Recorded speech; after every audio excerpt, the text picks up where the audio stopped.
वालेकुम काजी साहब।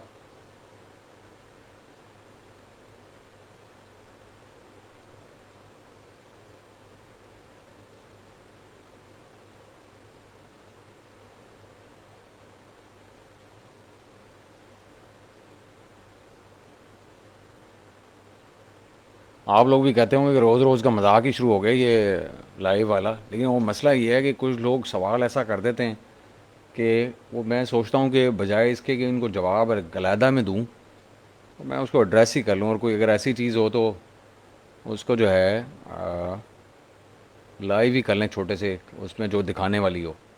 तो कोई ऐसा ही केस जो है ना, वो आज का भी है।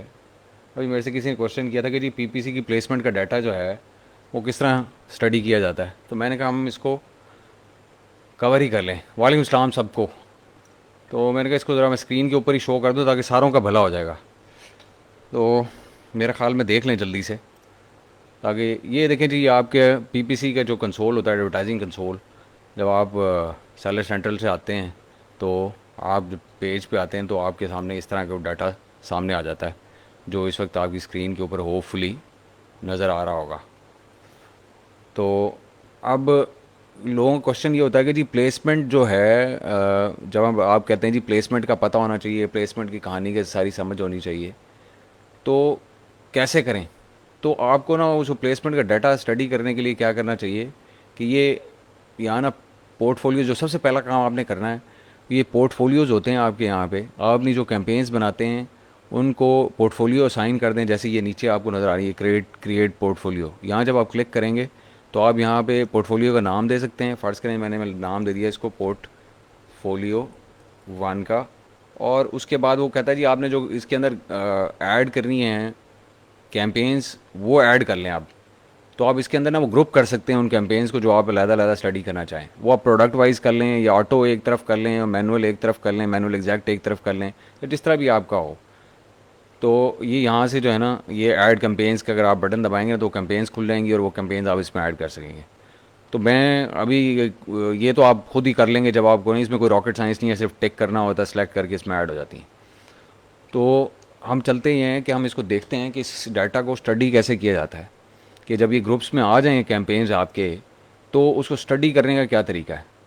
उसको स्टडी करने का तरीका ये है कि आप जाएं अपनी रिपोर्ट्स में एडवर्टाइजिंग की, जब ग्रुप में आप डाल लें सारों को, ये पहला स्टेप है, ये कभी मिस नहीं करना, वरना आप प्लेसमेंट का डाटा जो है वो स्टडी नहीं कर सकेंगे।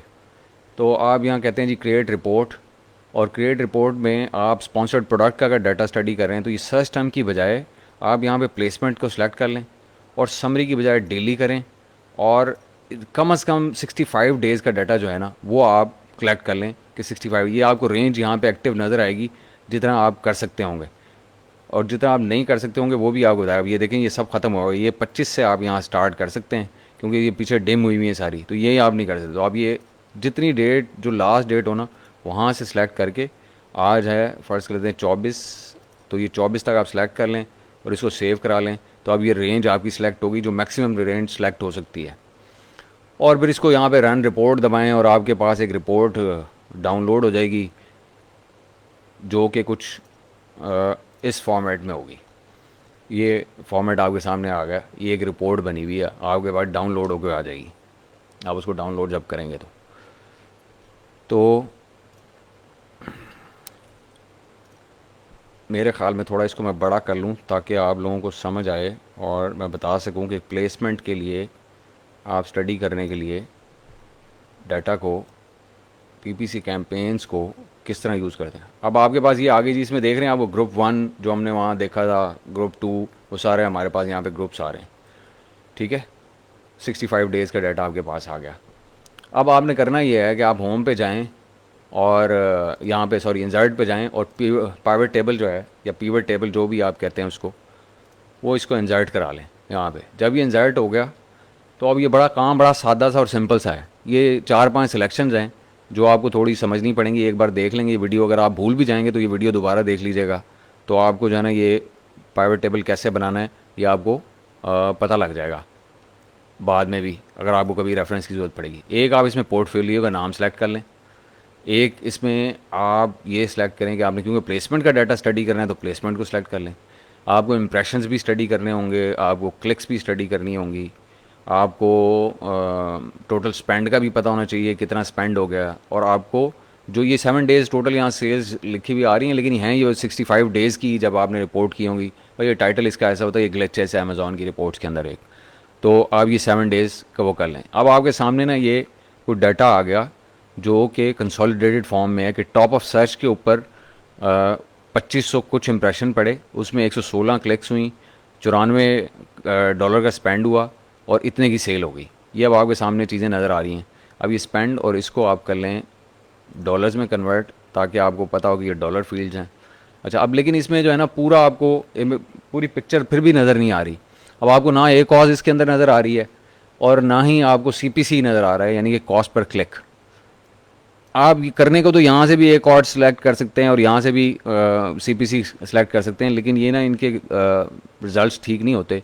तो हम ये करते हैं कि हम इसको, ये जो एनालाइज़ का आपका टैब है ना, जब ये पिवट टेबल के ऊपर होंगे आप, तो एनालाइज़ का टैब दबाएंगे तो इसमें ये फील्ड्स, आइटम एंड सेट्स आपकी एक्सेल में आ रहा होगा। इसको जब आप क्लिक करेंगे तो एक फ़ील्ड आपने कैलकुलेट करानी है और आप उस फील्ड को नाम दे दें ए कॉज का, और उसके बाद यहाँ पे आप चले जाएं और सिलेक्ट आपको यहाँ से नीचे से करना पड़ेगा कि आपने टोटल स्पेंड कितना किया और आपकी डिवाइडेड बाय, ये आप इंसर्ट कर लें, डिवाइडेड बाय जितनी आपकी टोटल 7 डेज़ की, जो से यहाँ 7 डेज़ लिखा हुआ आ रहा है लेकिन हैं ये 65 डेज़ की, ये भी इंसर्ट कर लें। इनके डिवीजन करके आप इसे ओके करेंगे तो ये आपके पास ये ए कॉज का नया कॉलम एक आ गया। ये आपके पास ए कॉज नज़र आ रही है इस टाइम, ये इस वक्त डॉलर्स में नज़र आ रही है।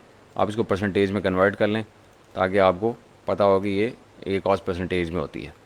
उसके बाद आप आगे चले जाएं जी, एक और फील्ड कैलकुलेट कराएं CPC की, उसको नाम दे दें आप कॉस्ट पर क्लिक का, और यहाँ पे आप टोटल स्पेंड कर लें, ले लें, इसको इंसर्ट करा लें, डिवाइड कराएं इसको जितनी क्लिक्स पड़ी हैं उससे, और इसको ऐड कर लें।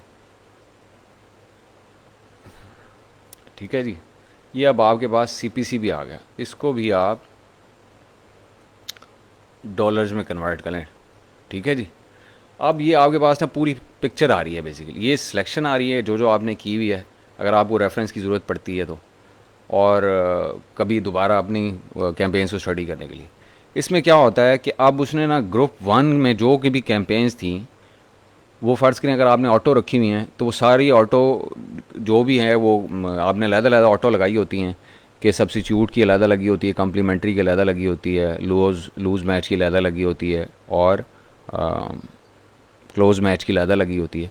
तो उसकी समेशन में डाटा आप इकट्ठे एक ही जगह पे यहाँ पे देख सकते हैं कि टॉप ऑफ सर्च पे टोटल कितने इंप्रेशंस आए, कितनी क्लिक्स आई, कितना आपका स्पेंड हुआ इस टॉप ऑफ सर्च के ऊपर और उन कैंपेन्स में, और आपको कितनी सेल्स उससे मिली, और इस टॉप ऑफ सर्च के ऊपर आपकी ए कॉज कितनी है, और टॉप ऑफ सर्च के ऊपर आपका CPC क्या है, कॉस्ट पर क्लिक। इसी तरह आप देखें कि जहाँ ज़्यादा इंप्रेशन पड़ रहे हैं और क्लिक्स पड़ रही हैं और जो भी स्पेंड हो रहा है उसके अगेंस्ट जहाँ पे आपकी ए कॉज कम आ रही है, जैसे कि ये 30% वाली इसके पर्टिकुलर केस में, तो यहाँ पे आपका रिटर्न सबसे बेहतर है। यहाँ पे आपकी ए कॉज जो है सबसे कम है, कम स्पेंड करके आप ज़्यादा सेल कर रहे हैं, तो ये आपकी प्रेफर्ड पोजीशन होगी जहाँ पे आपको बिड करना चाहिए। तो मैंने ये सोचा कि यहाँ को CPC भी देखें सबसे कम है। मैंने ये सोचा कि लोग जो सवाल कर रहे हैं तो मैं एक छोटा सा क्विक सी वीडियो कर दूं ताकि आप इसको खुद डाटा को खुद एनालाइज करने की पोजीशन में सारों का भला हो जाए और सारे इसको यूज़ कर सकें। तो ये हैं मामलात, और ऐसे जो है आप प्लेसमेंट का डाटा स्टडी करते हैं और प्लेसमेंट के डाटे को स्टडी करके उसको इंटरप्रेट करके अपनी कैंपेन्स की ओवरऑल जो परफॉर्मेंस है उसको बेहतर कर सकते हैं। अब देखें ये जो ए कॉज, अभी अबू बकर ने एक सवाल किया था कि 6.5% ए कॉज का, देखिए वो स्ट्रैटेजी पे भी डिपेंड करता है, आपकी प्राइस पे भी डिपेंड करता है कि आपकी प्राइस क्या है प्रोडक्ट की, बहुत सारे फैक्टर्स होते हैं। पहले आप डाटा को पढ़ना समझना सीखें, उसके बाद ये कॉज कंट्रोल हो जाती है, ऐसा कोई मसला नहीं। ये जो अभी यहाँ 36-40% की ये कॉज आ रही है, ये प्रोडक्ट इस वक्त लगा हुआ है रैंकिंग के ऊपर और ये बेहतरीन एक कॉज है, जो 36% की एक कॉज अगर आ रही है और ऑटो की 36% की एक कॉज है और आपको पता है कि आप एग्रेसिवली बिड कर रहे हैं, तो ये बेहतरीन एक कॉज है। हालांकि वो उस बंदे का भले प्रॉफिट मार्जिन इसमें 30% का हो या 35% का हो या उससे ऊपर हो भले, लेकिन क्योंकि आपका पर्पज़ क्या है देखना, ये होता है कि पर्पज़ आप जो जो कैंपेन आप चला रहे हैं वो किस चीज़ को मद्देनजर रख के, अगर आप कर ही उसको रैंकिंग के लिए यूज़ रहे हैं तो एक कॉज तो ऊपर होगी ही होगी ऑब्वियसली आपके ब्रेक इवन से। तो ये चीज़ें, ये बाद की कहानी है सारी। आपको पहले अपने टूल्स पूरे करने हैं। टूल्स से क्या मतलब, अपना स्किल के लिए जो चीज़ें आपको नॉलेज चाहिए वो नॉलेज पहले एक बार पूरा कर लें। एक कॉज को काबू करना मसला ही कोई नहीं है। आप जब आपके पास स्किल होगा, जब आपके पास चीज़ें होंगी, आपको गुर पता होंगे सारे के सारे, और या डाटा को इंटरप्रेट कैसे करना है या उसको समझना कैसे है, तो भाई आप तो, आपको डाटा खुद बता रहा होगा कि करना क्या है या कैसे हैंडल कर रहे हैं आप सिचुएशन को। आप मुझे बताएं कि ये जो आपके सामने यही सिर्फ 3 ग्रुप खुले हुए हैं, टॉप ऑफ द सर्च और ये प्रोडक्ट पेजेस और रेस्ट ऑफ द सर्च, ये अब फर्ज करें ऑटो लगी हुई है, तो आपको नहीं नजर आ रहा कि कहाँ पे आपको बिड करना चाहिए ज़्यादा, कहाँ पैसे ज़्यादा लगाने चाहिए आपको, किस प्लेसमेंट के ऊपर। तो यहाँ प्लेसमेंट का डाटा ऐसे 1 मिनट में आप एनालाइज कर लेते हैं, मसला ही कोई नहीं होता। इस तरह बिड आपके पास होती है, आपको क्लोज मैच टाइप जो या जो भी लूज मैच टाइप या सब्सिट्यूट या कॉम्प्लीमेंट वो भी आपके पास होता है। तो आप असल में आपको नॉलेज पहले इकट्ठा करना है। जब आप नॉलेज कर लें फिर रिजल्ट्स को पढ़ना आपको आना चाहिए। जब आपको रिजल्ट को पढ़ना आ जाएगा तो फिर तो ये वॉक इन द पार्क है, फिर मसला ही कोई नहीं है। डाटा खुद बता रहा होगा आपने करना क्या है, तो ये मसला नहीं है। ये इन चीज़ों पे अभी तवज्जो देना छोड़ दें। अब यूएसए में अगर किसी बंदे की 30% एक कॉज है तो वो छलांगे मार रहा होता है कि मेरी 30% एक कॉज है, मैं तो बेहतरीन जा रहा हूँ, ज़बरदस्त जा रहा हूँ। यूके में किसी की 7% भी आती है तो वो रो रहा होता है कि मेरी 7% क्यों आ गई, यहाँ तो लोग 2-2% के ऊपर बेच रहे हैं। तो ये सारा जो निज़ाम है ना, ये मार्केट के कंपटीशन के ऊपर भी डिपेंड करता है, या आपके प्रोडक्ट की प्राइस के ऊपर भी करता है, आपके प्रोडक्ट की निच की कंपटीशन के ऊपर भी करता है, आपकी बिडिंग स्ट्रैटेजी पे भी करता है कि आप क्या स्ट्रैटेजी लेके चल रहे हैं, रैंक करा रहे हैं, स्केल करा रहे हैं, एडवर्टाइज कर रहे हैं, आप क्या करें। वो इन सारी चीज़ों के लिहाज से वो चेंज होते रहते हैं। एक कॉज किसी दिन आपकी एक आपका क्लाइंट जो है ना वो आपको हर वक्त चीख रहा होगा एक कॉज ज़्यादा है, एक कॉज ज़्यादा है। मैं आज आपको बताता हूँ कि एक कॉज की वैल्यू ही कोई नहीं है। एक कॉज तो टका टोकरी चीज़ है। एक कॉज तो असल इंडिकेटर ही नहीं है परफॉर्मेंस को टेस्ट करने का। असल इंडिकेटर जो है वो किसी भी एडवर्टाइजर से पूछें, आपके यहाँ ग्रुप में भी कई एडवर्टाइजर होंगे, वो होता है रोएज, रिटर्न ओवर एडवर्टाइजिंग सेल। कि आपने जो ₹1 लगाया या $1 लगाया उसके ऊपर आपको वापस क्या मिला, ये होता है असल। कि आप कम पैसा लगा के ज़्यादा रिटर्न ले लें, असल ऑब्जेक्टिव ये होता है। तो ये एक कॉज तो भाई, ये तो वो जो होते हैं ना कच्चे प्लेयर, ये कच्चे प्लेयरों के लिए होती है एक कॉज। जो अगर आपको कोई आइंदा क्लाइंट कहे या आपका कोई भी बंदा आपको कहे ना कि जी आपकी ये कॉज बड़ी ज़्यादा है, तो उसको कहे भाई तू मुझे पहले ये बता कि रोएज क्या होती है और मुझे बताओ कि रोएज ज़्यादा इंपॉर्टेंट है या एक कॉज ज़्यादा इंपॉर्टेंट है। तो जो समझदार आदमी होगा ना, या जिसने एडवर्टाइजिंग की होगी या जिसको पता होगा कि रोएज क्या होती है, तो वो एक कॉज का आपसे पूछेगा ही नहीं। वो आपसे पूछेगा आज आपने मेरे से $50 स्पेंड कराया, उस $50 के ऊपर मुझे रिटर्न क्या मिला, वो रोएज का पूछेगा आपसे। जो क्लाइंट समझदार होगा ना वो रोएज पूछते हैं, वो एक कॉज नहीं पूछते हैं। हाँ, लेकिन अगर उनको नहीं पता तो ठीक है, अगर आप क्योंकि एक कॉज अगर अच्छी भी चल रही हो तो इसका ये मतलब नहीं है कि रोएज आपका बहुत अच्छा है। रोएज एक और चीज़ है, वो फिर हम किसी वक्त डिस्कस करेंगे बड़ी डिटेल में। ये सीपीसी बहुत बड़ी जहन्नुम है, हम इसको किसी वक्त आहिस्ता आहिस्ता करके कवर करेंगे चीज़ों को। फ़िलहाल आपको ये समझने की ज़रूरत है, बेबी स्टेप्स, छोटे छोटे स्टेप्स, कॉन्सेप्ट्स क्लियर करें, चीज़ों को समझें करते कैसे हैं, डाटा को कैसे इंटरप्रेट करते हैं। और ये आहिस्ता आहिस्ता जैसे जैसे आप छोटी छोटी चीज़ों को कवर करते जाएंगे ना, एक टाइम आएगा आप गुरु बन जाएंगे, गुरु होंगे आप। वो ठीक है, उसमें टाइम लगता है यार, हम कोई पहले दिन से माँ के पेट से कोई भी नहीं सीख के आता। धक्के खाने पड़ते हैं, रिसर्च करनी पड़ती है, लोगों के साथ टाइम गुजारना पड़ता है, सीनियर्स के साथ टाइम गुजारना पड़ता है, लोगों से मसले डिस्कस करते हैं, वो आपको सोल्यूशंस बताते हैं, आप अपना अप्लाई करते हैं माइंड, फिर चीज़ें ऐसा ऐसा पर्सपेक्टिव में आना शुरू होती हैं। मैं आपको एक बात बॉटम लाइन ये कहता हूँ कि अगर आप सिर्फ इस ग्रुप के अंदर टाइम स्पेंड करके और ये लेक्चर्स ही अगर सिर्फ देख लेना, जब हम ये कवर कर लेंगे तो आप किसी भी पेड कोर्स से ज़्यादा बड़े चैंपियन होंगे, ये मैं आपको बता दूं। अगर अभी भी आपको इस बात का अंदाज़ा नहीं हुआ तो फिर आपको कभी अंदाज़ा नहीं होगा। तो मकसद कहने का ये है कि बेबी स्टेप्स के ऊपर बिलीव करें, जल्दी कोई ना करें। अब मेरा मसला ये है कि मैं एक वक्त में एक या दो टॉपिक्स लेके आपके साथ चल सकता हूँ। रोज़ को कई क्वेश्चंस आते हैं, 8-10 क्वेश्चन मेरे पास आते हैं, मैं किसी और मसले में फंसा होता हूँ, मैं सारों को जवाब भी बाज़ औक़ात नहीं दे पाता, क्योंकि हर वक्त बंदा फ्री भी मेंटली नहीं होता। लेकिन जब जैसे ही मेरे पास टाइम कोई मुझे निकलता है और मुझे लगता है कि ये चैप्टर या टॉपिक ये इम्पॉर्टेंट है, और या ये मैं लोगों को मुझे बताना चाहिए जाके मास लेवल के ऊपर, तो मैं ग्रुप के ऊपर आके वो लाइव सेशन या कोई इस तरह का कर लेता हूँ प्लान। लेकिन आपने देखा एक स्ट्रक्चर्ड वे में भी हम साथ साथ चल रहे हैं कि हम वो लिस्टिंग की साइड पे हम एक प्रॉपर वे में चल रहे हैं जिस पे हम पूरा कंप्लीट करेंगे। और कुछ हैफेजेड भी चीज़ें बीच में होती हैं, दरमियान में आ जाता है कोई, सो के उठता है सुबह, उसकी कंपेन अच्छी नहीं चल रही होती, वो आ जाता है रिजवान भाई बस मुझे तो अभी मुझे सोल्यूशन चाहिए और मुझे नहीं पता लग रहा, ये हो गया वो हो गया। फिर वो होता है कि जब उनको जवाब देना तो फिर मैं सोचता हूँ कि चलो यार इसको तो मैंने जवाब देना ही है, इसको भी वीडियो से जवाब मिल जाएगा और 600 लोगों का भी भला हो जाएगा। तो मकसद कहने का ये है कि आप थोड़ा सा इंतज़ार फरमाएं, थोड़ा पेशेंट हों, सब कुछ यहाँ पे ग्रुप पे इंशाल्लाह अवेलेबल होगा वक्त के साथ साथ।